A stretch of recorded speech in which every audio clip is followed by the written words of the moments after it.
substantiate some sort of race-baiting strategy. Really what happened is America, under policies that allowed the free market to move, America was able to develop as a people. And because we were able to develop our infrastructure, we were able to develop people's access to that infrastructure, people were able to succeed. Not because immigrants are suddenly good people. That makes no sense, and there's no empirical evidence to substantiate that. Bravo. Actually, Are you finished with your time? Where Mr. Petrosky is going to say something. Yeah, and also keep in mind, where the topic right now is on illegal immigration. Legal immigrants, yes, like on average, their crime rates are lower, but the ones who are here illegally, because they don't have to go through any background check, because here's the thing, if you're trying to come here legally, you have to pass a background check, and if you have any sort of criminal record at all, you're not getting in. But if you come here illegally, you go past any background check or any way for them to verify whether you'd be a good candidate to be in this country or not, then of course, like on average, you're going to be much more likely to commit crimes. In fact, a lot of people who do come here illegally, they're actually part of transnational gangs, and that's why you see crime spike in a lot of places, like in Santa Ana recently, for example, and other cities as well that have employed sanctuary city legislation. So, like on the broad sense, what you're saying might be true. Rod Petrosian is speaking at this time. He's an immigrant from Armenia. I would like to propose the 2007 study on immigration that reported that immigrant men, both illegal and legal immigrant men, ages 18 to 39, was 0.7% incarcerated, while the native-born men from the same age group was 3.5%. And when we're talking about immigrants in our economy, specifically undocumented immigrants, since you're looking for that kind of clarification, undocumented immigrants in the United States make up a disproportionate representation in our labor force compared to their native-born counterparts. So compared to the population of undocumented immigrants that exist in this country, they represent a disproportionate number of people in our workforce. So Rob, you're an economics major, so you might appreciate the study that has been done on immigration. So a lot of economists that analyze illegal immigration and undocumented immigration look at the labor gap that exists in our labor force. Legal and then undocumented? Where there's a lot of jobs, particularly in the service industry, that native-born Americans simply do not fill. Undocumented immigrants fill that at a disproportionate rate. And actually, undocumented immigrants in our workforce increases the availability of middle-class and higher-paying jobs simply because the amount of low-wage jobs in our workforce enables more higher-paying jobs higher up the management scale. Are we allowed to respond to that, or not right now, unless you have to know at the time? Oh, I know. Okay, then we're going to move into another set of cross-examination. However, since last time Republicans asked the bulk of the questions, Democrats, you have the floor to ask the first question. Got it. Why do you think the use of the term illegal immigrant is acceptable? All right, so I'm going to make it clear. You can skew words however you want going back in time. I can say anything. I can even make Hawaiian a slur. You know why? Because originally that's an English word, so apparently it's offensive. I'm going to tell you why. Because they're committing an illegal action. There's specific statutory code that shows so. And let me make it clear. If you break the law, you're illegal. So if I go and rob a mirror over there, then I'm committing an illegal action, and I should be tried as such. That's common sense. So I'm advocating for this because it's pointless for us to spend an endless amount of time arguing diction and words when we should be advocating policy. Because at the end of the day, your constituents are not worried about if somebody's offended. They're worried about if America becomes a better place, something that the Democrats have never done. Bravo. And also keep in mind that illegal alien is the legal term that's used by the U.S. government, and that's also the term that we agreed on before this debate. So I don't think it makes any sense for us to devolve into a battle over diction. We should be battling over actual policy as was agreed. Wow.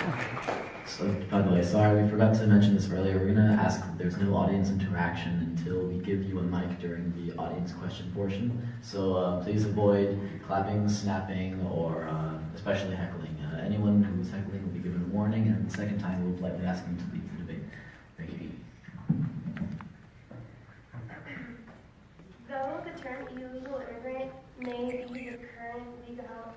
term used, this was derived, as Cassius mentioned earlier, in 1939 as a British slur towards Jews who were fleeing Nazi Germany. So That's the a current lie. policy is developed through, based off of racial fears. Though it may be legal, that does not mean it's not something that shouldn't be changed. All right, so is Of course. And so you're talking about legal terminology. We also want to remind you of other points that we've made in our opening statement, specifically the Supreme Court case in 2012 that I cited about Arizona's immigration law. And in that law, they specifically were talking about undocumented migrants in our country. And that court, in the spirit of that decision, we're saying that the presence of one's body in this country is not illegal. And that's a point that I'm going to reiterate time and time again if you continue to use that word, because the existence of somebody in this country, as opposed to their physical actions that they've taken, is not lawful. So when you talk about illegal immigrant, that is a legal term, and you're misusing that term. So, and just to wait, we misused the term that the law stipulates. That's what you're saying. Just to refute a point that Rob made earlier, in 2016, in April 2016, the Library of Congress and the Congressional Budget Office stopped using the term illegal alien because they recognized that that term not only implies a negative connotation on people in this country, but that it's simply not accurate. No kidding. Yeah, okay, so I'm going to specify that right now. The reason we talk about the difference between illegal and unauthorized is a statutory problem. That's the reason those officers use it, not because they're race-baiting people. There's absolutely no evidence to substantiate that. Now let's look at the other claim you tried to make, about somehow we're Nazis. That's probably the most ridiculous thing I've ever heard. Allow me to clarify. We've been using the term illegal immigrant since the founding of our country. It was debate when the Federalists began to talk. It was debate up until the time of the Civil War. In fact, actually during that time, there was the Know Nothing movement, which occurred under Abraham Lincoln, and had the Civil War not distracted, we would have seen a significant discourse happening at that time. So it occurred way before the 1930s. I don't know what you think immigration is a problem that just came about in the 1930s? That's ridiculous. Allow me to continue on. Thank you, that is time. Thank you very much. At this point, we're now going to pose a few questions from the moderators for each debater team. So each question will be intended to be answered by both teams. We'll begin with the first question.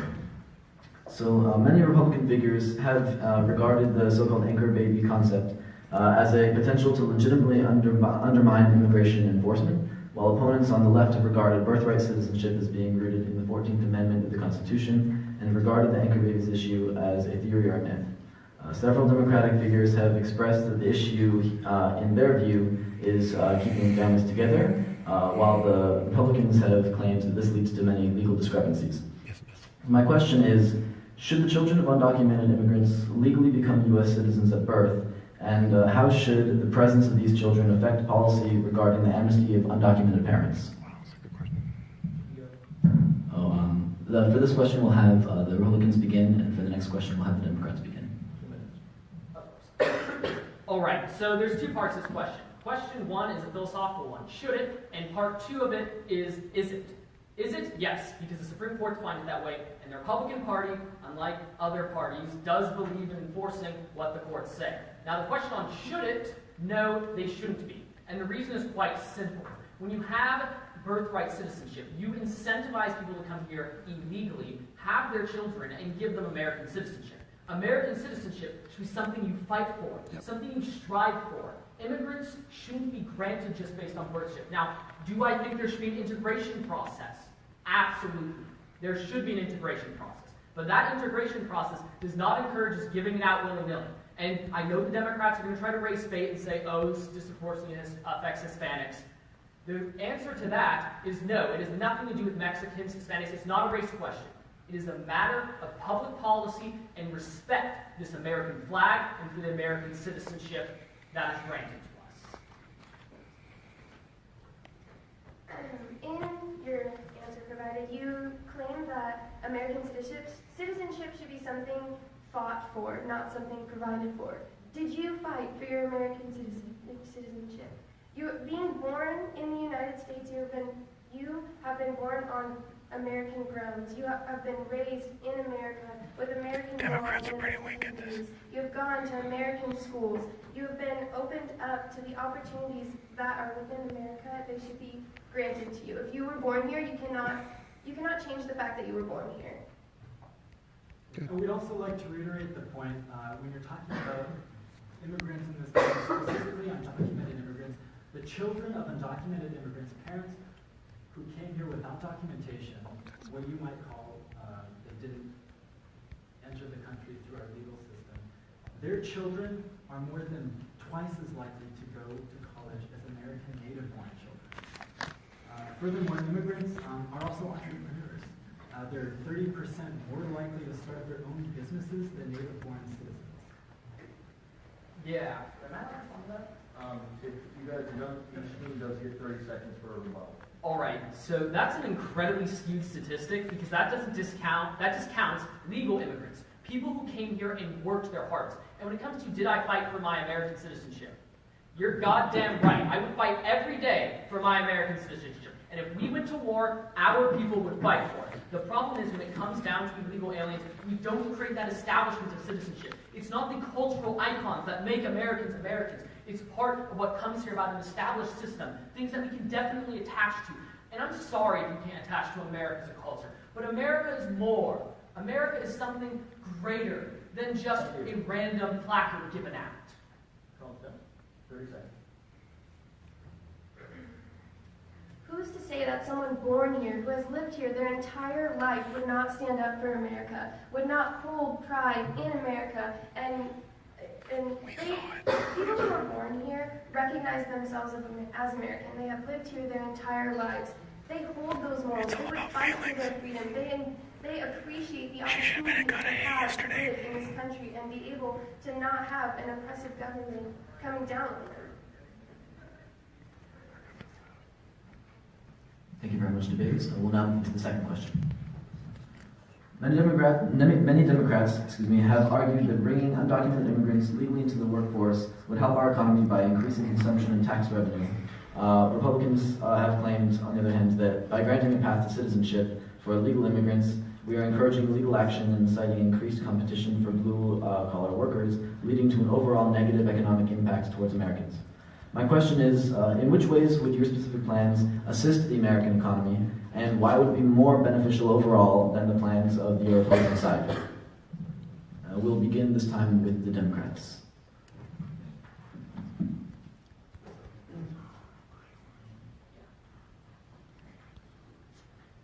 It has been noted that immigrants, regardless of their status, fill the growing gap between the low-skilled jobs and the shrinking pool of native-born Americans who are willing to take such jobs. There was a specific case where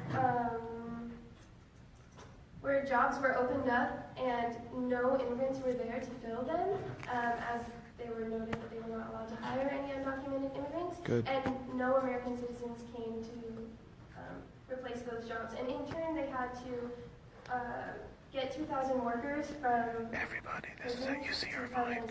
College Democrats, college The politics. case Nicole is talking about is the 2011 immigration law that was passed in Georgia. This is a common case study that scholars from across the aisle refer to when we're talking about the immigration debate. A Republican governor enacted strict immigration restrictions, and as a result of that, there was a huge shortage of labor in the labor market, particularly in the agricultural sector. And the state, in just a period of 1 year, saw a $140 million decline in agricultural GDP as a direct result of this. There was a huge labor shortage. And Nicole mentions that they brought in prisoners to do the work, and even the prisoners left the jobs because they were not willing to do that work. It is good economics to have immigrant labor. You have to pay him a proper salary. So, reason why we don't support amnesty and like to get back on your first point, there's nothing that says you can't have a legal guest worker program because that's a legal work visa that you're allowed to give out. And I prefer mechanization. Be built that way.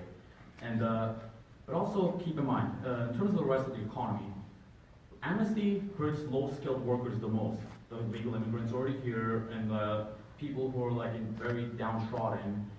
An influx of 12 million illegal immigrants giving them amnesty is going to completely destroy that job market.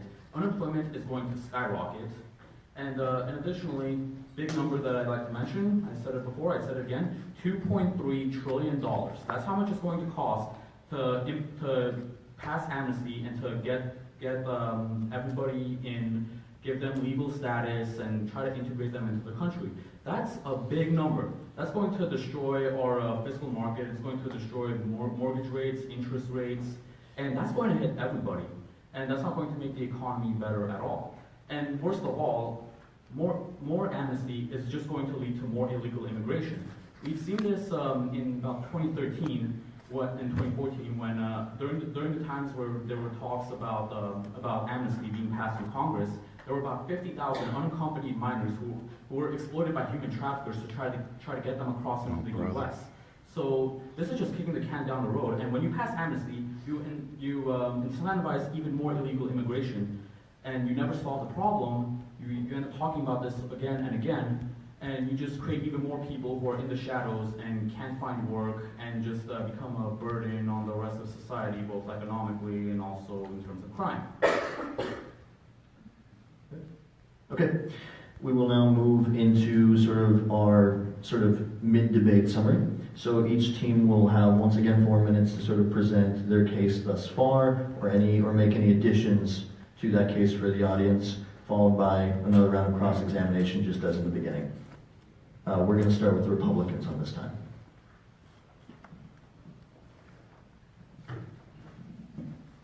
Share this video. This is the kind of debate we need to see. Perfect. And we need to stop amnesty. All right, so let's go over something first.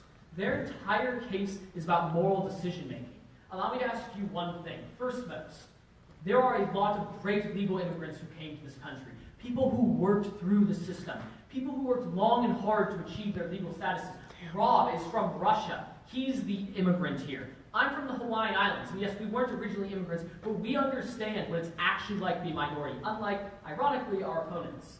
But what you're doing is devaluing that. You're saying anyone should be allowed to stroll into this country and claim to be American. You're saying that criminals, thieves, which, by the way, you haven't rebutted any of the statistics on that, should be allowed to be the same as those hardworking immigrants who earned it. Then, let's talk about your plan to systemically impoverish 12 million people permanently.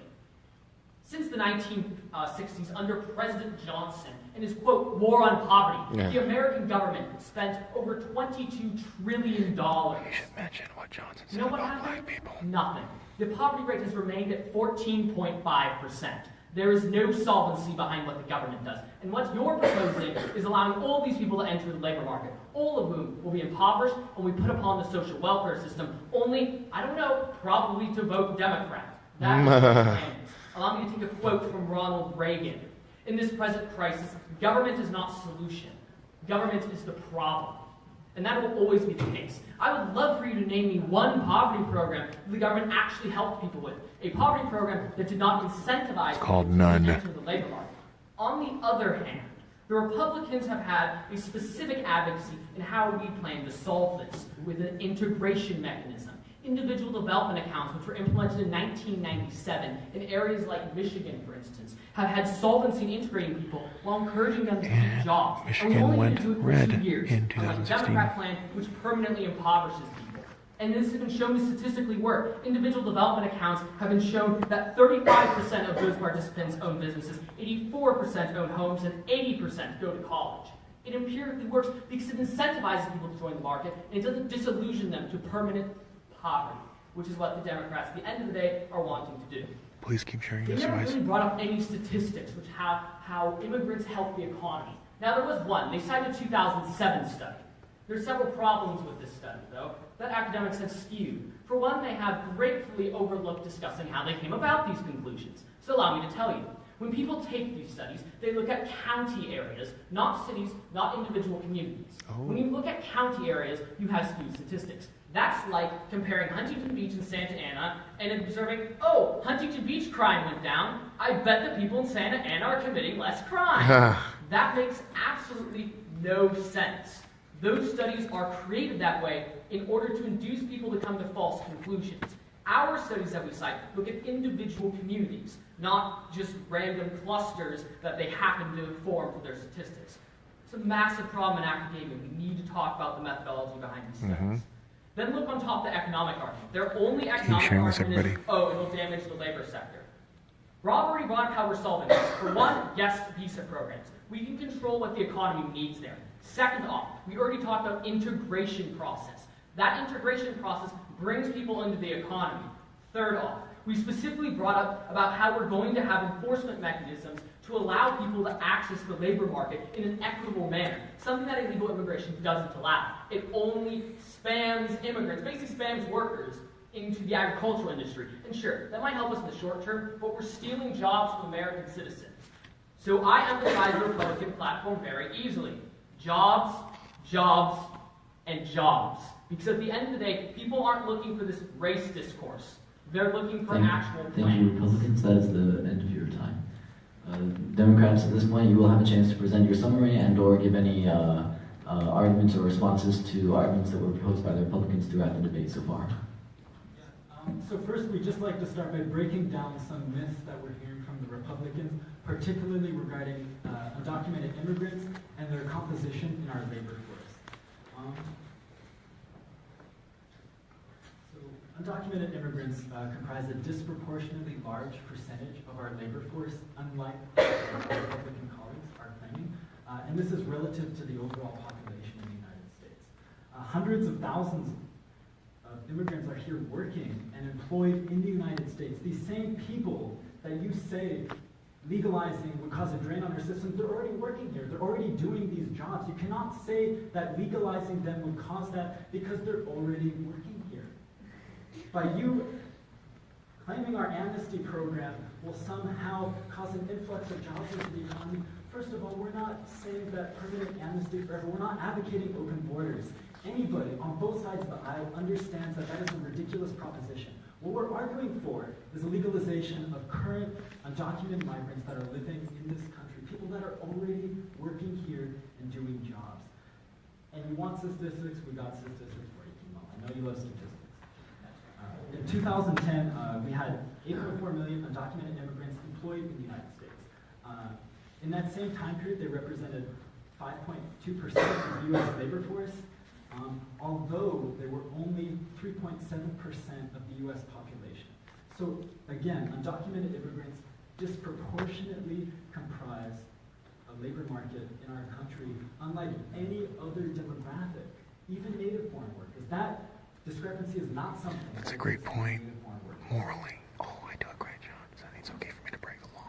I would also like to call attention to the concept of them taking from us already citizens. Undocumented immigrants do not qualify for welfare, food stamps, Medicaid, and most other public benefits. Most of these programs require proof of legal immigration, and they have to have been living for about 5 years in order to receive them. So they currently are not taking away from us, even though they are already working in these jobs, providing for us, and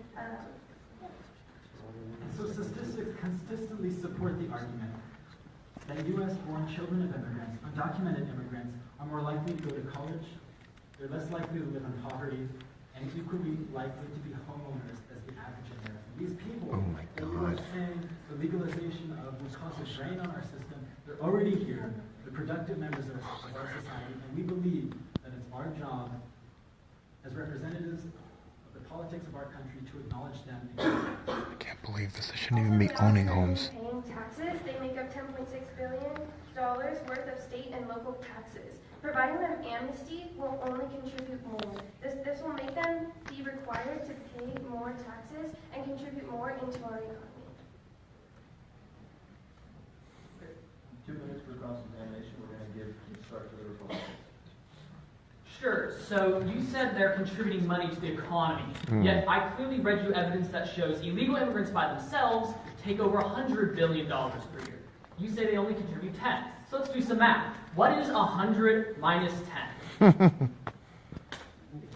What is 100 minus 10? That's my question. 90. Right, so the net deficit would be 90 billion, right? Right, it's basic math. If you're giving in 10, and you're taking out 100, then there's a $90 billion deficit. Correct. Do we agree to that? I think that in order to agree to that, I would like to see the breakdown of the are above the 100,000 and see where that's coming from and where their source is. Well, wait, so you're claiming we're lying? I'll give you our source. It's the Congressional Budget Office. Now, I know Republicans sometimes disagree with it, but I never heard Democrats thought they're claiming fake news. That's a new thing. So, do you have any evidence to substantiate that illegal immigrants on balance are providing more to the economy than they're doing? So let's talk about illegal immigrants in our economy and what they get from us. Non-citizen immigrant adults and children are about 20% less likely to be signed up for Medicaid than their poor native counterparts. They're also 37% less likely to apply for food stamps, according to a 2013 study by the Cato Institute. And Kimo, I know that you have a holy obsession with the CBO, the Congressional Budget Office, but it's important to keep in mind that this is a partisan office. The administration changes just like the makeup of the House of Representatives. That's the appointment. That came under President Obama. As a Democrat, I will acknowledge, as anybody here, as any rational, politically minded person, you guys have problems with the Republican president, we can disagree with the Democratic president. Okay, So fair enough. associating those Get used members to just because they're Obama, therefore we're wrong, that's an invalid argument. Didn't you guys say earlier that that illegal immigrants don't use Medicare and food stamps, and you said just now that they're less likely to use it, but that means they still use it, right? Thank you. They shouldn't use it at all. That is time on the cross-examination. We will now move You can into thank Ricardo another Lara session for that. of some moderator questions. This time we're going to have College Democrats answer first, and both teams will have 2 minutes and 30 seconds again. So let's take a step back from the domestic issue at hand and address sort of some international affairs regarding immigration and amnesty. The United States is a massive player on the global stage, and our immigration policy affects that standing, especially with regards to the presence and consideration of refugees and other immigrants fleeing war-torn countries. How will your plan help America's position globally, or how will your opponent's plan damage that reputation?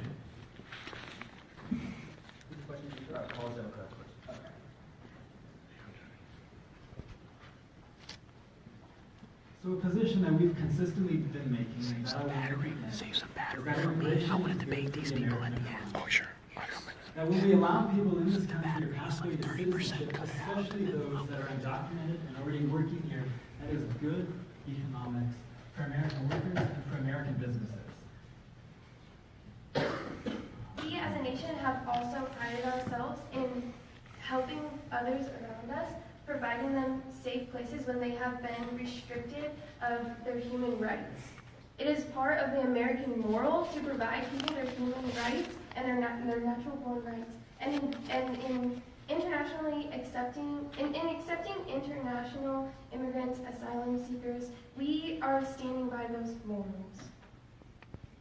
Okay. Right, so in terms of whether our position will help the U.S. globally, I think it will, because our idea for how we want to do legal immigration is we simply want the best that the world has to offer, and we want to make sure that they come in legally.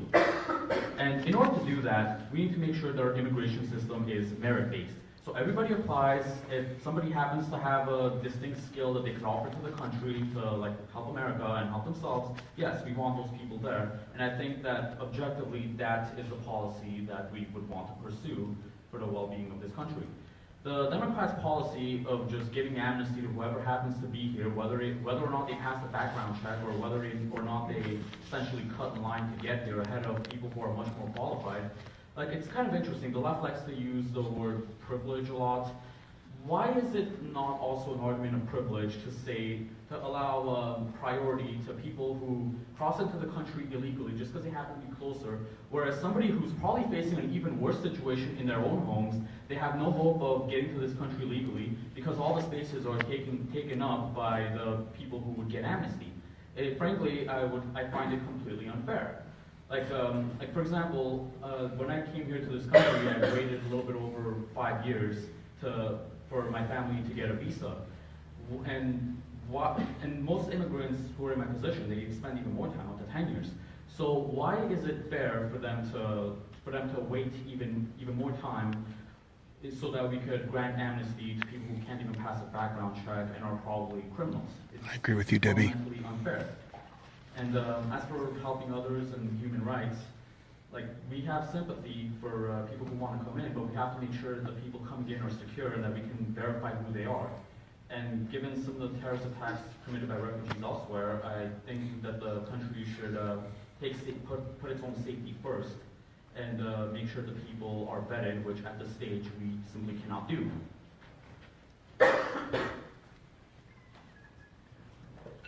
Thank you. Okay, so at this point we'll now have 30 seconds of responses from each group, beginning with the Democrats.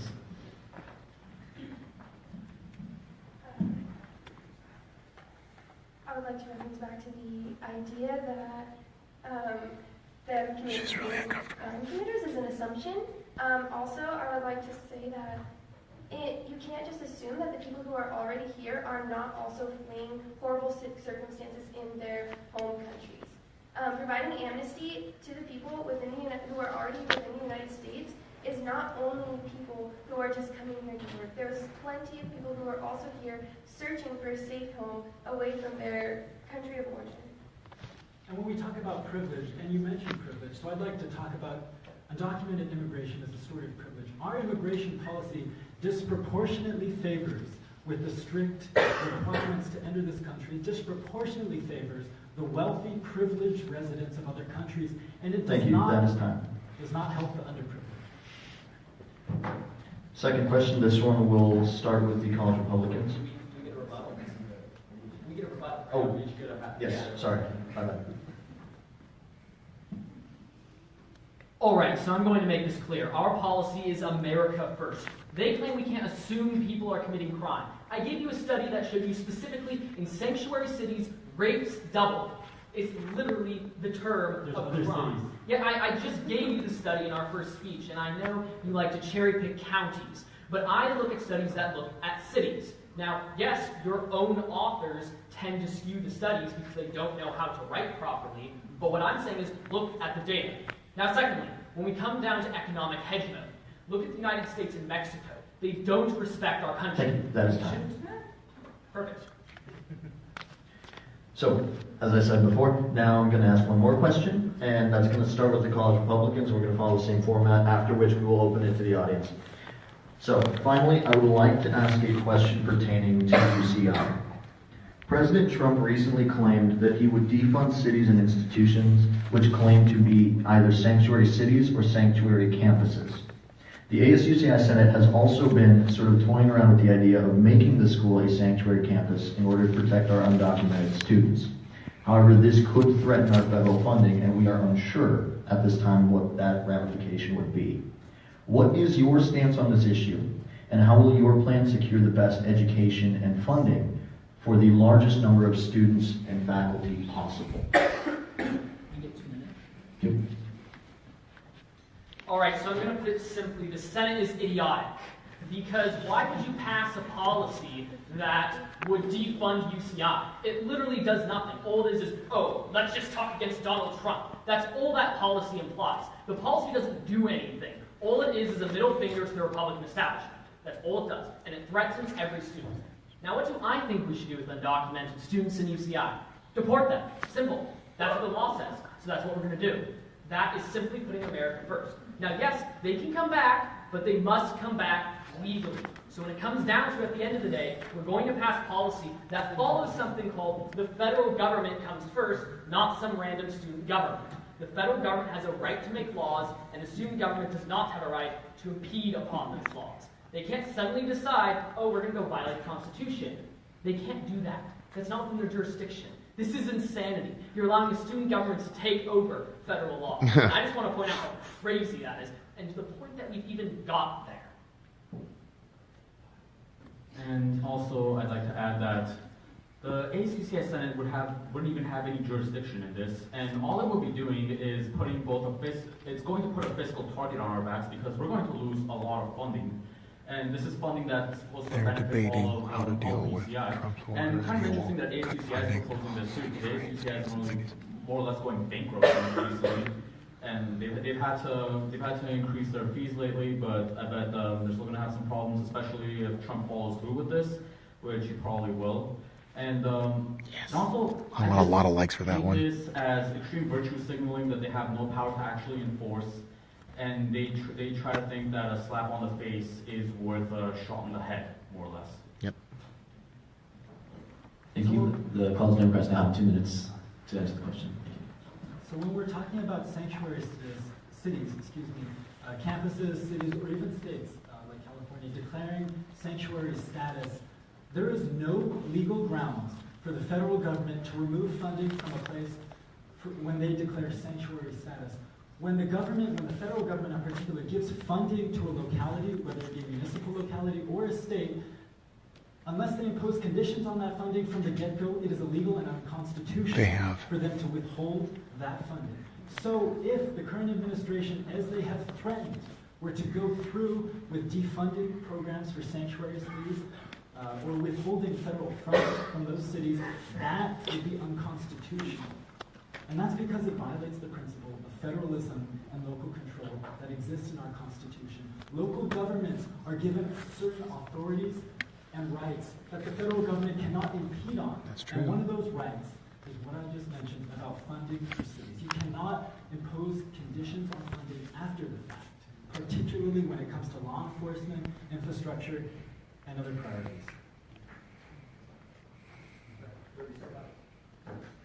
All right, so there's something called the Federal Supremacy Clause, which any basic first-year law student would know. What it means is you can't pass a policy that violates government law. This isn't after the fact. They've been illegal for a while. Why do you think President Obama went and deported 3 million of them? Because it's been illegal. It's been illegal, and it continues to be illegal. And the student government has no right to impede upon the federal government's jurisdiction to enforce immigration laws. Amen. That's common sense. Now let's also look at the equivalent of what you're saying and be applied to a legal aspect. What you're saying is we can pass whatever we want, and it doesn't matter because the federal government has no jurisdiction over it. That's ridiculous. We have given Yes. The student government, though, does have the right to stand up for its students. That is part of its job. Regardless of the impact that it will make in the future, it is their job to stand up for the people within the university. As we have such a large population of undocumented students here who have worked just as hard as the rest of us have, if not even harder, it is important that we have a student government who represents us and will stand up for us regardless of what is being imposed. Thank you very much. That's the end of time for this question. We're now going to move into audience questions. We're going to take approximately 20 minutes on this, although if there are a lot of questions, we'll try to answer as many as possible. But if the interest of time comes first, then we will have to cut some of them short. Just to clarify how this is going to work, so as you're all doing, you're already raising your hands. So this is how it's going to work. You're going to raise your hands. We're going to bring the mic to you. You're going to ask your question, and then we are going to come back. You're not going to have the opportunity for a follow-up, unfortunately. If you wish to continue, you'll have to ask a second question. We also ask that you keep it topical. Any questions that we see as not constructive to the topic of this debate, or just to be sort of something unrelated, we will just reject that question. Yes, so also no personal attacks to the debaters. This is kept on topic, thank you. So we'll just begin, I guess, right over here.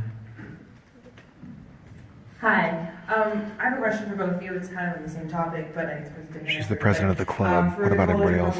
Yeah. How would Trump get Mexico to pay for the wall? For the college Democrats, why would the wall never be paid for?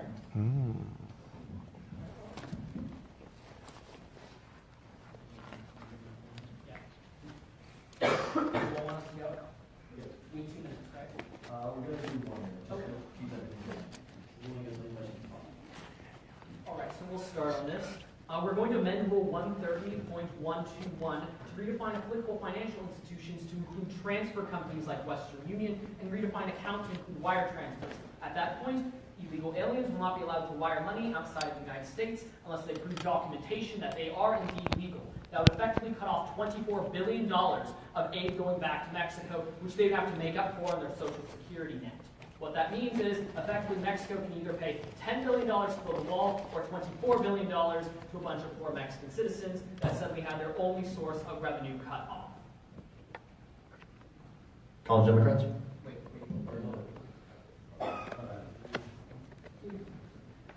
So we're opposed to the wall for a simple reason that I will elaborate on, but the main reason is it's fucking stupid. That's an argument? When we talk about immigration into the United Does he have a door? Does he lock it? They're not running over the border as the stereotype paints a caricature of them as. They come here legally, they overstay their visas, they fly in, they overstay tourist visas, or they're working and overstaying their work visa. So the wall does not solve that problem that you're talking about with illegal immigration. Furthermore, I do not understand why there's this obsessive idea that Mexico should pay for that wall. The majority of legal immigrants, contrary to popular myth, are not from Mexico. Also, I would like to bring back the point that you made about the UCI trying to implement sanctuary, UCI, anyways, being a slap to the face. I feel as though the wall is... That guy doesn't like free speech. Right. Next question, let's take someone from this side.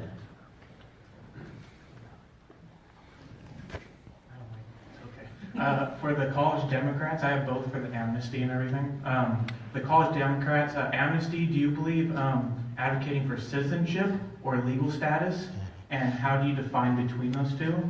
And for the college Republicans, you are against amnesty. Do you believe in a situation to integrate them through citizenship or legal status, through military service or other social work? Thank you. Can you please repeat the question? Amnesty, are you advocating for citizenship or legal status, and how do you define between those two? So when we're talking about amnesty, it's both. So to become a citizen of the United States, first you have to have legal status. So without first giving people legal status, it is impossible for them to then become citizens. So when we talk about amnesty, it's both. First, we want to give legal status to those undocumented migrants who are here, and then we want them to have a pathway to citizenship. We already have one. So we find giving citizenship to people here legally an insult to the people who had to work hard to come here legally. And in terms of how we would try to integrate the people who are here legally but want to do it the right way, the best way to do it would be to go back to their home countries and then reapply again.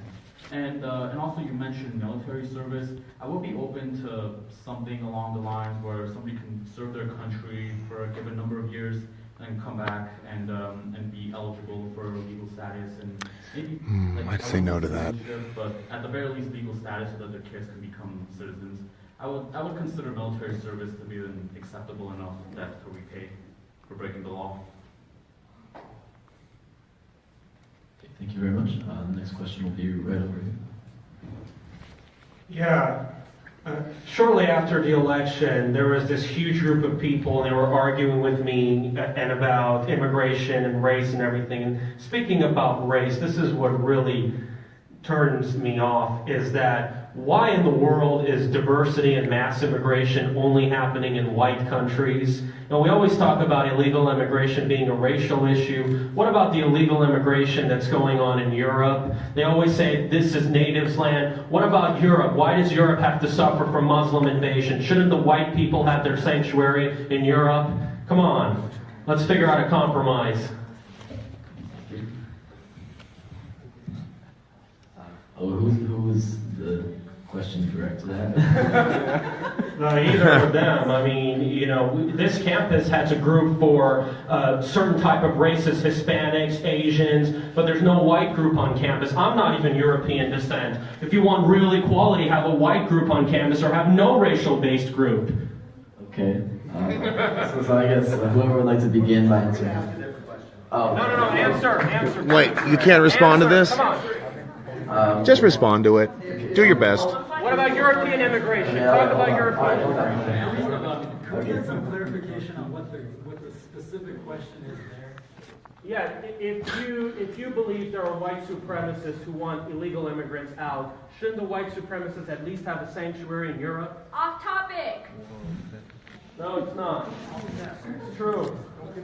Because you know, other races preserve their own heritage. For clarification, the topic of this debate is on United States immigration. Okay, then let's talk about E-Verify then. E-Verify. Should we implement E-Verify on welfare programs and on employment? How about that? E-Verify. That should be easy. Okay, whoever would like to respond first.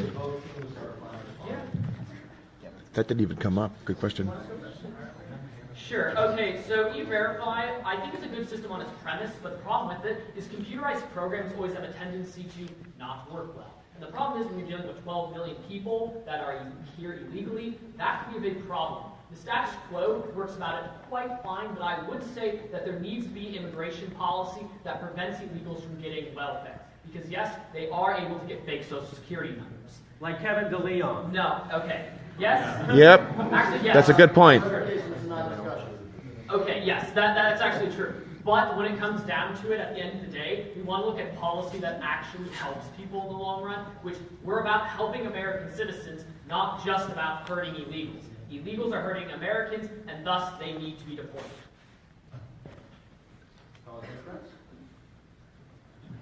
So we're against E-Verify because that would, earlier we cited the harsh immigration law passed in Oregon.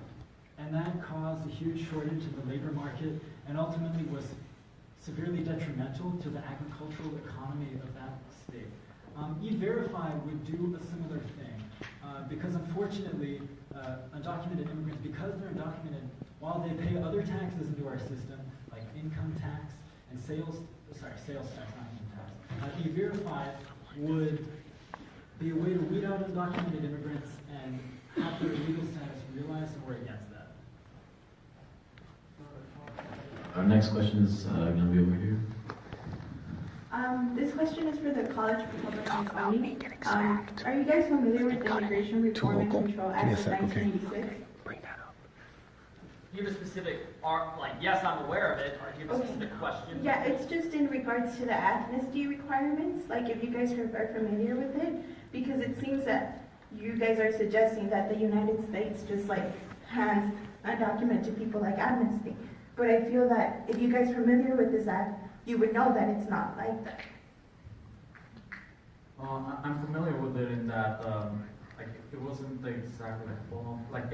Basically there were about 20 million people or something that received amnesty that way.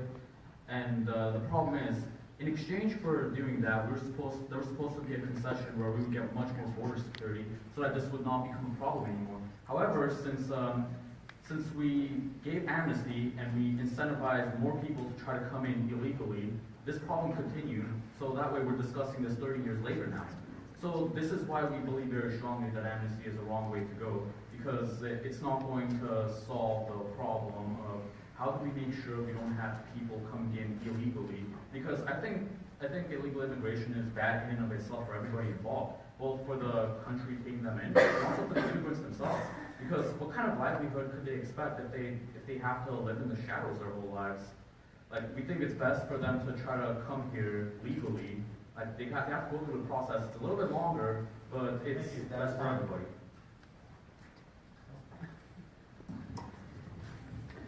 Hello, how are you doing? So I want to kind of assess the economic factors of amnesty. There has been studies done with economic models, particularly CGE, which is a computable general equilibrium model. And that model specifically focused on how policies would change the current situation of the country. So it's policy is a lot of feasibility. Model is a lot of feasibility of policies.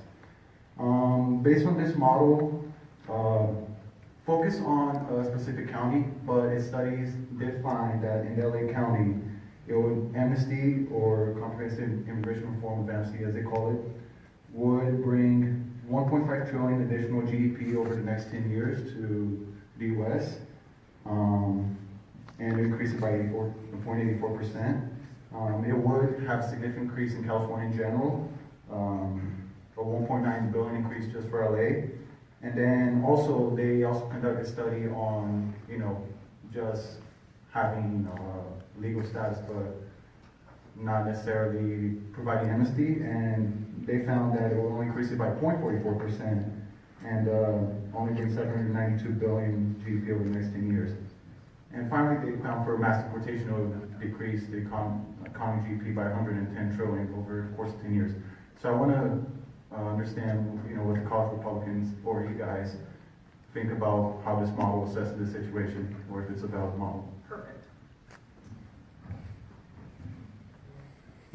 Right, so to answer this question, it's largely methodological. So for one, have you ever gone to East LA? Does it look like it's a great place? And the answer is no, because there's no way to keep these people out of poverty. They go back into poverty and they continue to cycle welfare. Now the problem is if you cross by earlier what I talked about, they begin to then take from those welfare systems. And then on net, it begins to take away. So yes, you will see a slight increase in the population's ability to spend in the economy, but you'll see a larger net deficit because we have to pump money back into welfare. So on balance, it's bad. Remember what I did a little exercise with my college Democrat friends over here about the difference between 10 and 90, or 90 being the net deficit. That's a big difference. So at the end of the day, it's net benefit analysis. And then on top of that, remember when you're looking at counties, those economic models are skewed because they take previous correlations and attempt to define them in a way that is beneficial or is going to increase the same. We don't actually know that. It's purely assumptive. And on counties, I have a serious problem because then you could potentially be comparing Santa Ana and HB, and that's not an actual empirical analysis. I just want to note that this model has been known to be impartial. Okay, it's wrong, but okay. Was your question also directed at the college Democrats or just the Republicans? I'd like to ask her. I would just like to make a comment on what you had mentioned about the mass deportation costing America also billions. In developing trillions, yeah. In establishing mass deportation, we would also have to spend a significant amount of money on private prisons that hold people for years and years and years. We will be providing for them for years before they are actually deported. So, I mean, would you rather them be working, contributing to our society, and filling jobs that help citizens, or would you rather them be sitting in a prison consuming money? Okay, thank you. Next question, there was one up here. This is directed Raise my to hand the for 5 minutes. Democrats. So if I'm an illegal immigrant, rephrase, if an illegal immigrant is an undocumented citizen, if I sold drugs, would I be called an unlicensed pharmacist?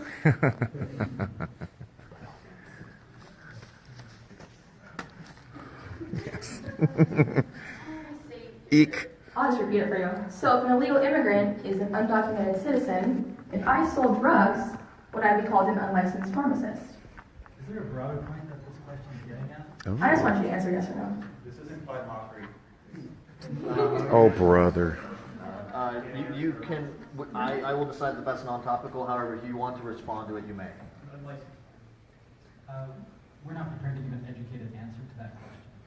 Can we give an answer? No, the question was. Can I redirect it to them? To the Republicans? You may, if it's topical. Answer. Go for it. Okay, sure. Yeah, you would be, because by their logic, and as you clearly showed, there's a logical fallacy here, one crime is to another. To put it most simply, if you commit a crime, then you commit a crime. It is not that you're an unauthorized person or some vague terminology that's brought up. So by their same, I guess we could say a murderer, serial killer, was an unauthorized butcher. I've waited patiently. There's no claim to congruency here. And really what the college Republicans are speaking, yes, we're mocking them because what they're saying doesn't make any sense. But what it comes down to is crimes are crimes and they should be treated as such. And there's an empirical reason they're crimes. They take from the system, they commit crime. We even brought up facts that they disproportionately rape in sanctuary cities. These are all facts. And the reason we bring these up is there are problems when you have people like unlicensed pharmacists that they negatively affect the population. So what we're speaking for is simple, practical policy. Okay, thank you. You wanted to ask a question? Yes, sir, I do. Okay. My name is Arthur Shopper. I'm a member of the Remembrance Project. We're a 50-state organization that provides support, financial and moral, for family members who've lost loved ones to illegal aliens. So my question to the Democrats, what would you like to tell the parents of Catherine Steinle, Reuben Morphine, and the average of 25 Americans a day who are killed by illegal aliens? And for the Republicans, though, I'm not going to let you off easy. So there was an amnesty bill in 2013. 13 Republicans voted for it. Why? Start with the Democrats, please. So when we're talking about children of native-born citizens murdered by undocumented immigrants, I'd like to remind you and everybody in the audience that undocumented immigrants are disproportionately the target of hate crimes and murder by native-born Americans. The murder rate for undocumented immigrants and even legal immigrants is higher than the reverse. I would also like to note that you cannot generalize an entire population based on circumstances that you are aware of and close to. I do understand that those may be serious circumstances, and I would like to condolences to those families, but that does not, you cannot generalize an entire population based off of that. You didn't answer the question. What would you like to tell the parents? I'm sorry that they didn't answer the question. Okay. Republicans, I had the question. I got smacked yesterday by an illegal. I asked a question to the Republicans. And cut it. We're going to keep it topical, thank you. That was topical. Please avoid speaking without the microphone. Thank you. All right, so Arthur, to answer your question, I guess the reason why they did that is they thought it was like some political game to try to like get more support from Hispanic Americans maybe, and maybe they think that some of the economic arguments for the bill might be worth it. Personally, myself, I disagree with that decision. I would not have voted for it had I been in the Senate, obviously, because of the reasons that we stated before, and also because it's an economic net loss. And worst of all, it re-incentivizes even more illegal immigration.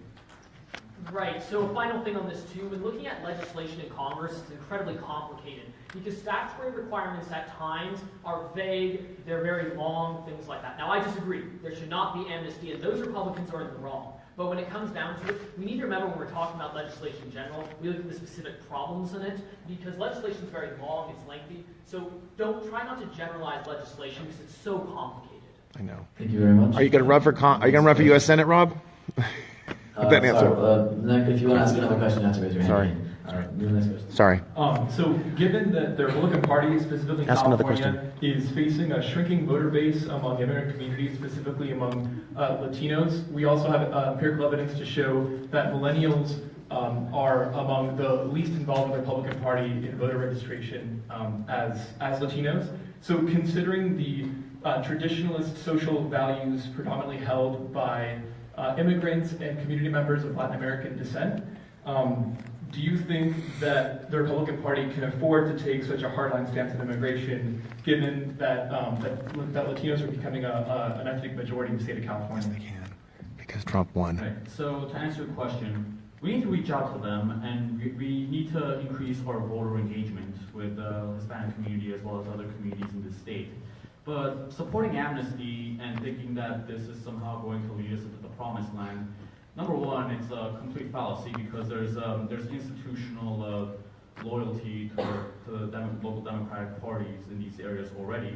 And number two, more importantly, it's kind of insulting to say that you can just dangle a piece of candy or amnesty in this case towards group voters and assume that they're just gonna automatically support you because of that. Or to assume that these people are single issue voters. That's definitely not the case. Some of the most conservative people that I know happen to be of Latino descent, and they happen to live in sanctuary cities, and they see the damage that's being done to them with these policies. They see the crimes that are happening that the police are not enforcing because of because somebody in Sacramento decided it was politically incorrect to do. So we need to tackle those issues, and we need to actually be tougher on crime in order to protect the people who are here legally. I think that's the end of the time. Were the Democrats, was the question also for them? Okay. I actually would like to add something to that. I commend that a large proportion of these populations choose to vote Democratic and not to vote Republican because they're siding with the party that represents their interests and acknowledge that they are contributing members of our economy that deserve to be acknowledged as such. Okay, thank you. Okay.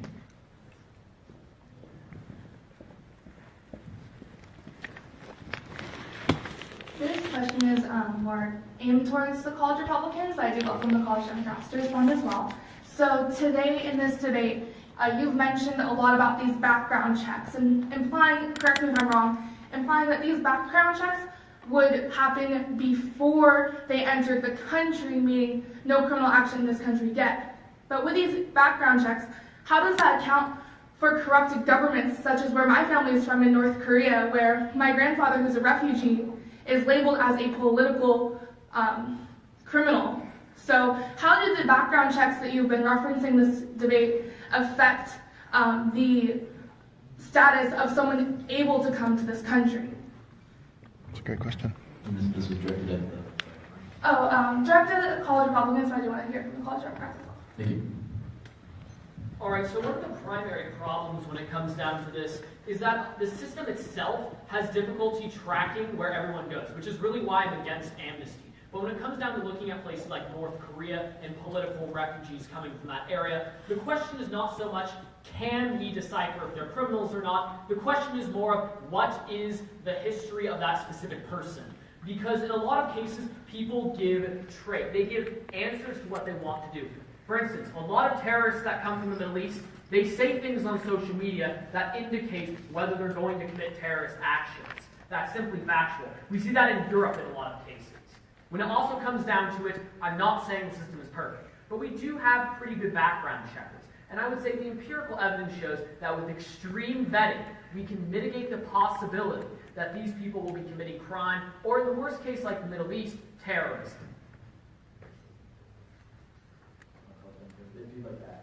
I think it's also, in talking about your grandfather, that being labeled as a political criminal and not being able to be accepted into the country based on the background checks, when in such case I believe you bringing it to attention is saying that he has not been a contributor to such political actions. So it's kind of making a point to the background checks that are currently being done not actually being what you say they are. Thank you. Let's take another question. Let's go somewhere. Let's go over here.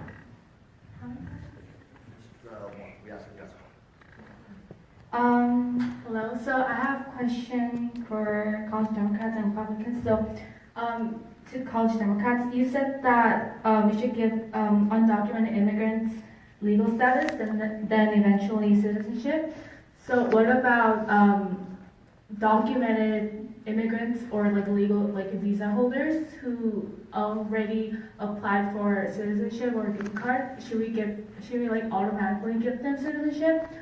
Also to college Republicans, you said that illegal immigrants should be deported, right?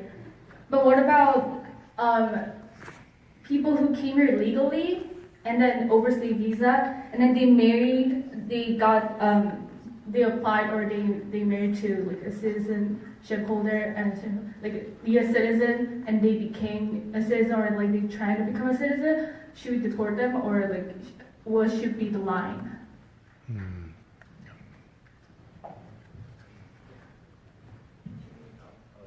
Who would you like to answer first? Okay, we'll just go Democrats first, Republicans.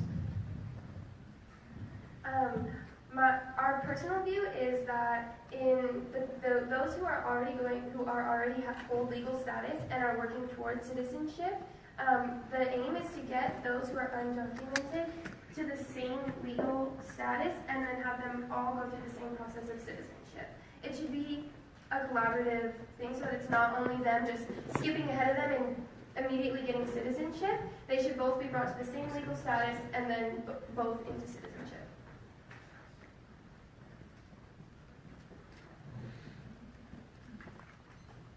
So to preface this question, I am never in favor of damaging families at all, because families are what make up America. Families are what create strong democratic institutions, and families, most importantly, are what create strong children. That being said, unfortunately, I cannot delineate between people who break the law. In fact, the immigration offices, would likely catch such a scenario before it happened. But if it did, courts and our justice system has a way to solve such discrepancies. So it depends on the contextual analysis that is happening at the time. And I would say that would be an answer best solved by a justice, because it depends on the context in which they came to this country. Especially if they're crossing the border illegally, unfortunately, you have to go back.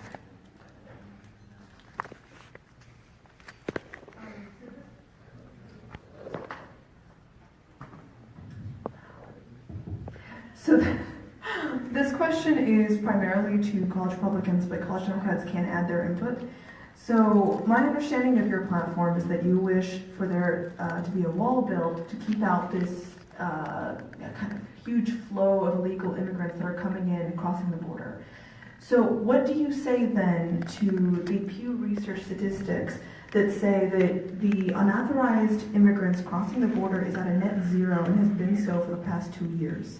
So this wall that we're trying to build God that bless could Donald cost Trump. upwards of $15 billion seems to be obsolete and kind of disappointing for the current regime and kind of otherize a certain group. So please, I would like to hear your input, and if college Democrats would like to comment, that would be great. Yeah. All right. First off, I don't know what year you got that data from, because at some point while the economy was like in the tank, like around 2009, 2010, net inflow did go down, but it has risen up again recently, especially after 2013 and 2014 when they announced proposals for amnesty. So to answer that question on the data specifically, for one, I asked you, how do you collect data on people you don't know coming over? That doesn't make any sense.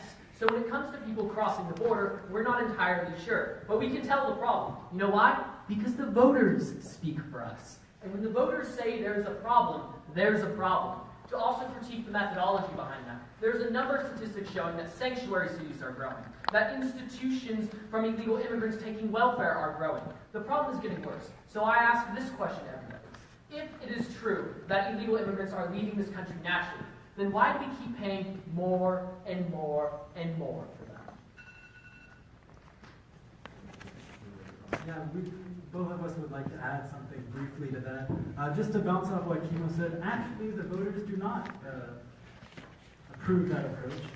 Overwhelmingly, the current administration did not win the popular vote. Neither did the current majority in the House of Representatives, so that argument is fallacious. We'd also... Voter fraud.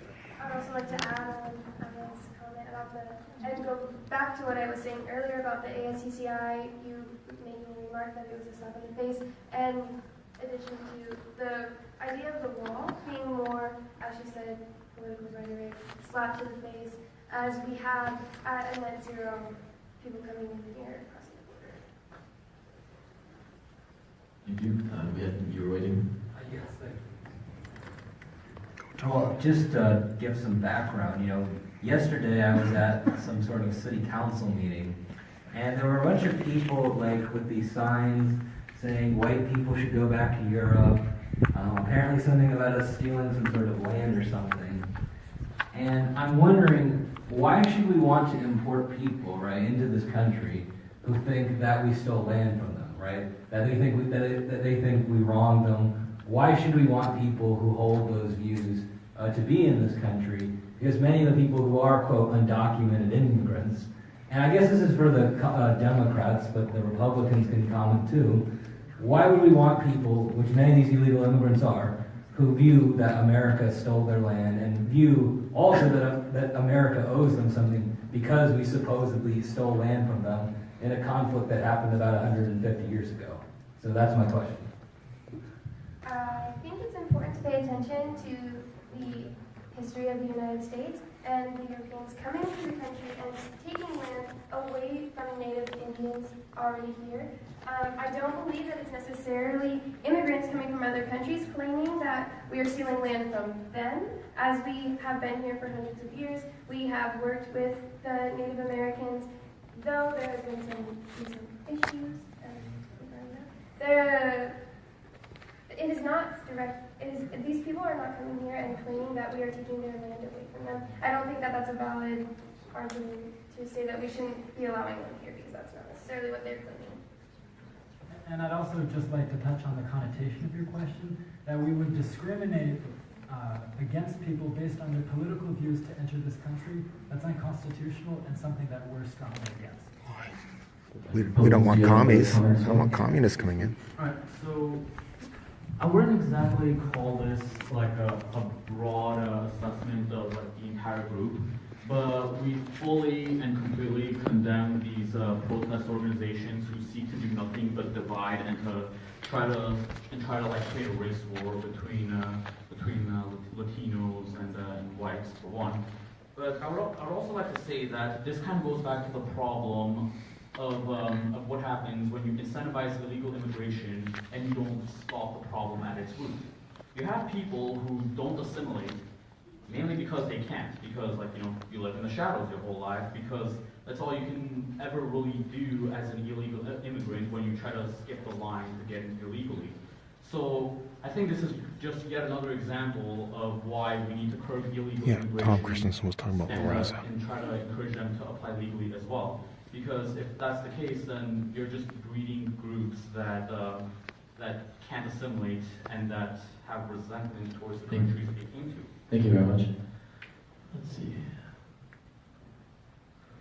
We're going to take people who are asking their first question before repeat questions. Oh, yes, yeah. If you have a repeat question, we'll be giving preference to first-time questions. So I'll start over here. All right. So this is a question mostly for you guys, the Democrats. I mean, if you could talk also, whatever. All right. So let's say that, okay, so your amnesty program, right? You're saying that, the people who are already here that are undocumented, you'll give them citizenship and legal status eventually, right? Yeah, okay. They're undocumented, right? They'll slowly. Yeah, okay. So say that Hillary Clinton won the presidency, and we're going to roll out this, new amnesty program. So I'm a legal immigrant, and how would you explain to me that? Oh yeah, by the way, you spent 6 years, a few $1,000s, and literally you could have just came here, sat down, and you would have done the same thing. Could you just explain that to me real quick? Right on. So our position is not in conflict with anything you're saying. Where you're a legal immigrant and you have a pathway to citizenship in front of you, we're advocating that that same pathway to citizenship be given to people who are undocumented. Also, it's not the same thing. In specific regard to your situation that you have proposed, I think that it's more, I think that in light of letting those who have spent the money and the time in order to get here and gain their citizenship, to know that these are also their brothers and sisters, people within the United States. We are all here together, and it should be important that we support one another. Granted, I may have gone, or you in the case, may have gone through more initially in the beginning, but this shows that we are making movements forward so that they shouldn't have to, so that other people shouldn't have to go through that same process if they understand how difficult it is. Oh, please. Oh, you bet you do.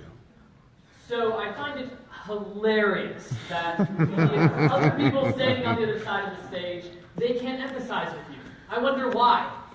Because they don't care about legal, they don't care about how the legal system works. They don't care that it is deeply disrespectful to charge you thousands of dollars and then just to hand it off to somebody. The reason being is most of the Democrats, and really this is a very cynical perspective, but it's true, they just want more voters. Because if I give you citizenship, are you going to vote for me? Yeah, you are. Exactly. That is the reason they're handing off the citizenship. Right. They don't care about you.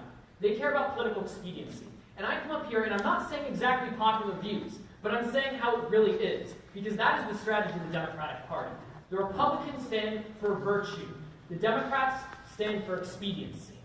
Maybe it's because we believe that the current charging of thousands and thousands of All dollars right. is unjust. Thank you very much. I see a question over here. Thanks, sir.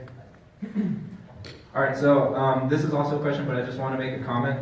Earlier, college Republicans stated that they're in support of strong families. So I want to say, what do you say to the families that are participating in DACA and DAPA? DAPA having the judicial issue it's having right now, who cannot reach legal status but are willing to pay income taxes and aiding the economy.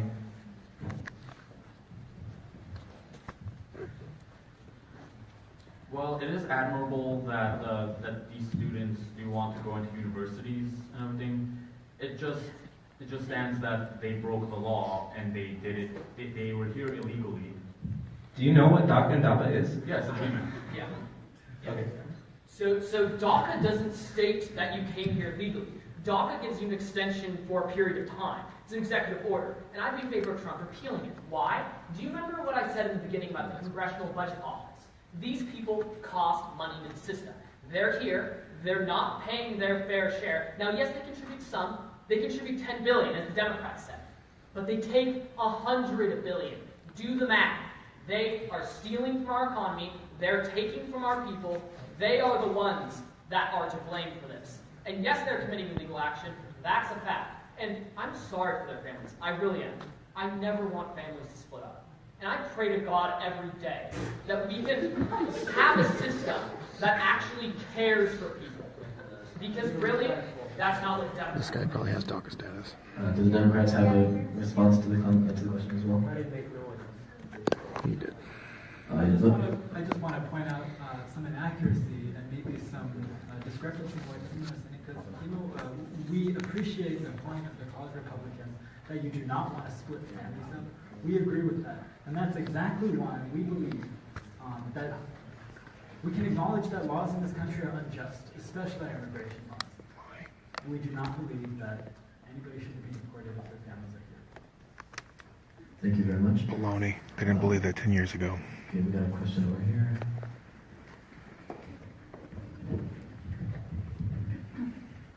My question is towards the college Republicans. This is a biased audience. In the debate, you mentioned that you would restrict giving legal status to immigrants who are the best of the best. But as the college Democrats mentioned, undocumented immigrants actually make up a huge portion of the workforce with regards to jobs that Korean American citizens don't actually want to take. That's a lie. Like, for example, agricultural jobs, low skill manual labor. So my question is, would it restricting legal status to the best of the best actually result in those immigrants taking American citizens' jobs? The jobs that actual American citizens want because they're better. Okay, first I would like to say that while there are some economic contributions from those who are here illegally, there are much greater economic costs. As we've discussed earlier, they've contributed 10 million towards the economy, and they've cost 100 billion. Do the math. One is 10 times greater than the other. And as for agriculture, we're not saying that we're against guest worker programs. I think those should continue with great effects on. If he doesn't know how to spell something, why is he here? But it's kind of interesting. A lot of the supporters of the Democratic policies here have more or less reduced illegal immigrants, saying, oh, they just do the work that nobody else wants. Isn't that very patronizing and disrespectful to their potential? It's almost like you want a permanent underclass. And frankly, that is completely counter to the values of the American dream. And as an immigrant myself, I'm particularly ashamed to hear that. For the sake of time, if you don't have a comment to make, then you don't have to, just because we're trying to get as many questions as possible. But if you have something you really want to say, then you can say it. Okay. So we're only going to have time for 2 more questions, most likely, due to the lack of time.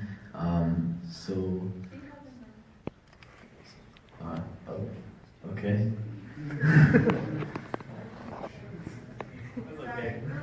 Hi. Okay, yeah, this one's mostly focused on the college Republicans. So you say you're about law and order to enforce current laws, but it also seems like you're not against changing laws because you seem to be fine with with revoking birthright citizenship. So don't really, so don't really say that you're for enforcing current laws if you are for changing some laws in accordance to this. Okay, but it also seems like to deal with this problem of having a bunch of people here not with it, I guess illegally, yeah. You could also just change other laws about their legal status. So early on in the 2017 election, I looked at Paul Ryan's 2017 website, and he had a certain policy for giving legal status and a pathway to citizenship for undocumented immigrants. So long as they met certain conditions, such as registering themselves into a system and having a one-strike policy and not allowing them to have benefits that are reserved for citizens. it wouldn't allow them to become citizens before other people immigrating legally, so it's not like they're cutting in line. Okay. Okay, whoa. But it seems like after Trump got elected, Republican policy shifted to something more nuanced and more nationalist. Thank God. It seems like. Is there a question? Yeah. Okay. So it discourages illegal immigration by making the deportation process more efficient and illegal immigration more difficult. But it doesn't change the problem that the reason people illegally immigrate is exactly because the legal immigration process is too inefficient. How do you explain this shift to seemingly simpler, unnuanced policies? And do you think it addresses the root problem of why people immigrate illegally in the first place? Ask your frickin' question. So to answer that question first, I said the law should be interpreted as the Supreme Court said. So yes, they get birthright citizenship right now. They do, because that's what the court said. Do I want to change it? Absolutely. And there's nothing wrong with changing the law. What makes an institution legitimate is when they have a process of reform. What I find especially interesting is the Republicans are a minority, and you have two white Democrats. Who's the party of diversity? I would have to disagree. I would say the policies now are much better. And via Paul Ryan, I don't agree with everything Paul Ryan does. Right. Clearly, he's not exactly my side of the Republican Party. Now, he's a fine guy, but there's not everything in his policy that should be advocated or implemented. So that would be my response to the Paul Ryan question.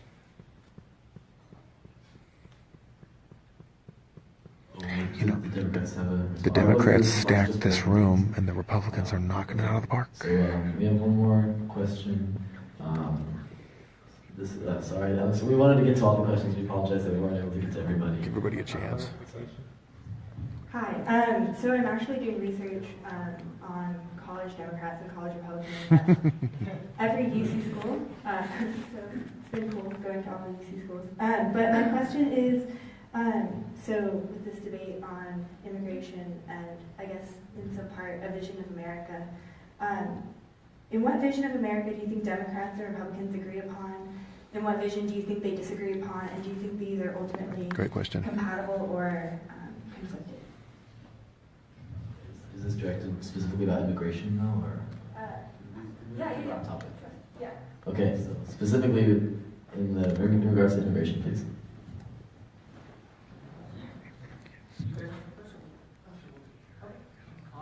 So I think, despite our differences over what we'd like to see U.S. immigration policy look like, I think we do have one huge area of common ground, and that's specifically that we'd like to see a better United States, a better job market, a better economy, one that benefits all people. And I think Democrats don't want that. we agree with them on. We want the economy of our country to be better, but our differences lie in how we get there. And I guess to like add to Cash's point, I would say that on immigration, both parties are doing what our idea of like the initial American dream is. The idea that anyone can come here and succeed. We just happen to have different ways of doing it, and like sometimes, like for example, with us, we care more about the process, and we want to make sure that everybody comes here legally so they could actually be able to achieve those goals. Whereas I guess with Democrats, it's more about like trying to keep families together. And it's more of like an emotional or moral argument, I would suppose. Yes, but emotional. At least with us, we want to make sure that we continue America's legacy of being a country where anyone can succeed. We just want to make sure that it's a fair process for everyone and nobody cheats the system. Thank you very much to both teams, and thank you for all the audience members who gave questions. We apologize we couldn't get to all the questions. We're now going to have closing. We're now going to have closing statements from each team. Oh, sorry. We have to keep it to 1 minute. Yeah, just because of the sake of time, we're going to ask you to keep it to 1 minute if possible. We can begin, since at the start of the debate we began with the Democrats, we will begin the closing statements with the Republicans, and then we'll move to the Democrats. So what this boils down to is pragmatism versus virtue signaling. And the reason it comes down to that is because the Republicans propose economic policy. We propose articles where we specify the methodology. We propose a 3-pillar plan that will counter every part of the immigration plan, whereas the Democrats believe everyone can get together, hold hands, and have a kumbaya circle. And when it comes down to it, there is no evidence that will ever occur. There's still going to be criminals. There's still going to be crime. The economy is still going to be damaged. They have not answered any of the questions we've given about the methodology of their articles. They haven't answered a single question about the economy except the agro industry, even though when I showed them the math, 100 minus 10 still is 90. Yep. So there's still a $90 billion deficit. I was a Democrat until I learned how to count. They didn't even answer the fact of the cost of amnesty, $2.3 trillion. So when it comes down to today, when you pick between parties, you're picking between pragmatic policy and virtue signaling. There you go.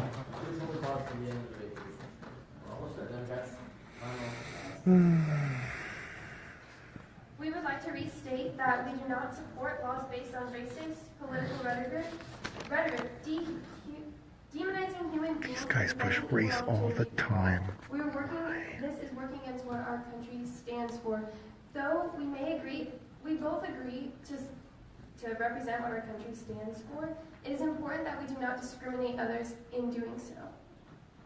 Yeah, we'd like to reiterate that we support the people that They are discriminating. that have been living They discriminate against law-abiding immigrants.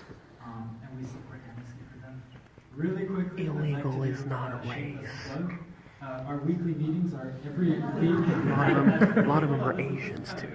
Yeah, not from Mexico. And why do you think Alaska has an illegal immigration problem? They do? Yes. Why? Where are they coming from? Russia. So if you'd like to join us tomorrow Deport night them. at 5 p.m. from EBC, you can talk to Aya, who's our president. The whole Democrats. Thank you. There's no cross-examination on this portion. Oh, you're just getting started. All of you so much for coming out. Could you please give a round of applause? Bravo. A lot of Democrats. Also, for those of you interested, so the Transpolitical Forum, we hold informal debate at our weekly meetings. Something like this, just scaled down a bit. If you like getting involved, if you like seeing cross-party politics, is what we do here tonight. We meet Monday nights at 6 p.m. in Social Science Lab 159. Find us on our Facebook page.